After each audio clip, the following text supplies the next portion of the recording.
रहस्यमयी पत्र। अमावस्या की रात थी। आसमान काले बादलों से ढका था और ठंडी हवा के झोंके खिड़कियों को थपथपा रहे थे। आरव अपनी किताबों में डूबा हुआ था जब दरवाजे के नीचे से कुछ सरसराया। उसने सिर उठाया और देखा एक पुराना जर्द लिफाफा जमीन पर पड़ा था। उसने जल्दी से दरवाजा खोला, लेकिन बाहर कोई नहीं था। गलियारे में सिर्फ सन्नाटा पसरा हुआ था। उसका दिल तेजी से धड़कने लगा। किसी ने दरवाजा खटखटाए बिना ही यह पत्र कैसे अंदर डाल दिया, और कौन हो सकता है? उसने धीरे धीरे लिफाफा उठाया। वह पुराना और थोड़ा फटा हुआ था, मानो कई सालों तक संभाल कर रखा गया है। उस पर बस 3 शब्द लिखे थे, आरव के लिए। अंदर एक पीला मुड़ा तुड़ा कागज था जिस पर सिर्फ 6 शब्द लिखे थे, आधी रात पुराने पुल पर मिलो। भरोसा रखो। आरव के रोंगटे खड़े हो गए। पुराने पुल की यादें उसके दिमाग में उमड़ने लगी। यह वही जगह थी जहां बचपन में वह और उसका सबसे अच्छा दोस्त नील खेला करते थे। लेकिन 10 साल पहले एक भयानक हादसे के बाद नील को मरा हुआ मान लिया गया था। लेकिन यह पत्र, अगर नील मर चुका था तो यह संदेश किसका था? क्या कोई मजाक कर रहा था या कोई राज था जो अब तक छिपा हुआ था? अजनबी की परछाई। रात के ठीक 11:50 बजे आरव ने एक गहरे नीले रंग का ओवरकोट पहना और घर से निकल पड़ा। सड़कें सुनसान थीं, सिर्फ स्ट्रीट लाइट की हल्की रोशनी बिखरी हुई थी।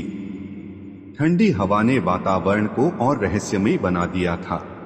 जैसे ही वह पुराने पुल के करीब पहुंचा, उसकी धड़कनें तेज हो गईं।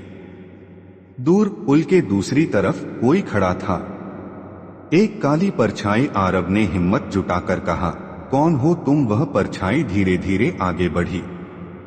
जैसे ही स्ट्रीट लाइट की हल्की रोशनी उस पर पड़ी, आरव की आंखें हैरानी से फैल गईं। सामने खड़ा शख्स नील था। वही नील जो 10 साल पहले नदी में गिरकर बह गया था। वही नील जिसे सबने मरा हुआ मान लिया था। लेकिन यह कैसे संभव था? नील, आरव की आवाज कांप रही थी। तुम जिंदा हो? नील की आंखों में अजीब सी चमक थी। उसके होठों पर एक हल्की मुस्कान थी, लेकिन उसकी आंखें कुछ और बयां कर रही थीं, जैसे कि उसके भीतर कोई गहरा रहस्य छिपा हो। मैं मरा नहीं था, आरव, नील ने धीरे से कहा। लेकिन मैंने इस दुनिया से खुद को दूर कर लिया था। क्यों? आरव ने कदम आगे बढ़ाए।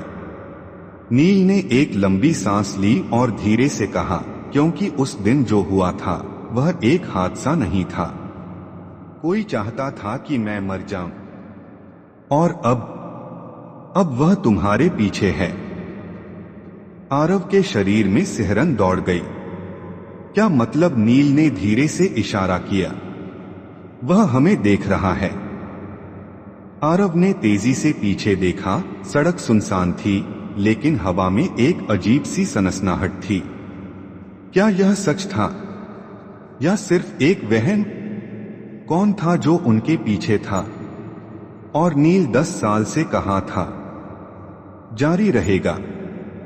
अगर आपको कहानी पसंद आई तो मैं इसे आगे बढ़ा सकता हूं।